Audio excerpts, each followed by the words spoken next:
matembezi haya ambapo tunaadhimisha siku ya zimamoto duniani.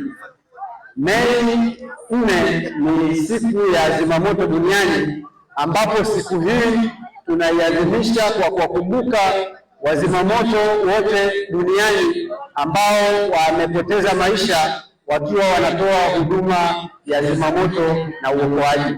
Na hivyo mkoa wa Kilimanjaro leo sisi tumefanya maadhimisho haya kwa ajili ya kujiunga na wazimamoto wote ulimwenguni kuendelea kuadhimisha siku hii.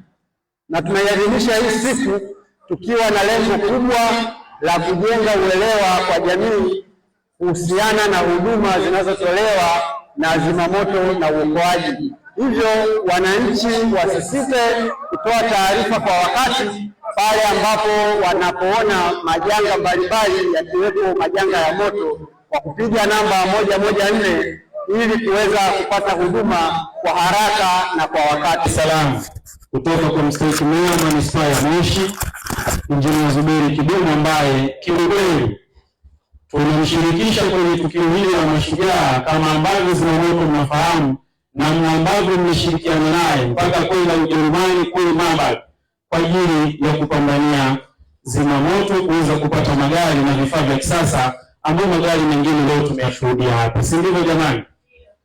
Kwa hiyo leo sisi hatutakuwa, mimi binafsi sitakuwa na maneno mengi, lakini nilikuwa najaribu kuangalia tu kwa nini zimamoto tarehe 4, kwa nini mashujaa wa wazimamoto tarehe 4.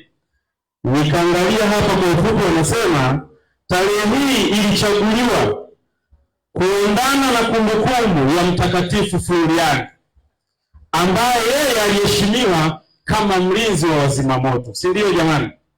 Nafikiri watu wa zimamoto mnafahamu vizuri historia hii. Kwa hiyo leo tumeadhimisha tarehe 4, lakini ilichaguliwa kwa heshima ya Mtakatifu Florian ambaye yeye alitambulika kama mlinzi wa wazimamoto, na sisi sote tulioko hapa kwa maana ya fire, Red Cross pamoja na scout, wote sisi ni mashujaa na sisi wote ni wazee wa kukutana kwenye majanga ikiwemo uokoaji kama matukio haya ya kuzima moto. Hapo vipi jamani? Kwa mimi nawapongeza sana jeshi la zimamoto, lakini na washiriki wote kwa kuadhimisha siku hii, kwa kuwakumbuka ndugu zetu mashujaa wetu ambao kwa kweli walijitoa maisha yao kimsingi kuhakikisha mambo haya ama watu wanabaki salama na uhai wao unatetewa na wengine wanabaki kuwa salama. Naomba nimpokee salamu hizo, lakini kwa kweli na mimi ni member wa Red Cross, nilikuwa hapa kama Red Cross. Kwa heshima na nafasi yangu kama diwani, naomba mpokee salamu hizo. Mungu ajalie ushirikiano, tuendelee kuwakumbuka mashujaa yetu. Siku ya leo ilikuwa ni siku nzuri na ni siku ambayo kwa kweli mimi mwenyewe binafsi nimeipenda, kwa sababu tangu tumeungana kufanya kazi pamoja fire na Red Cross, kwa sababu matukio yetu ni ya uokozi. Fire wanaokoa, sisi tunatoa huduma za kwanza, kwa hiyo timu zimekamilika, lakini scout nao vile vile tuko pamoja. Kwa leo, siku ya leo tumekutana wote ambao ni mashujaa kuwakumbuka sasa mashujaa wenzetu ambao walifariki kutokana na uokozi.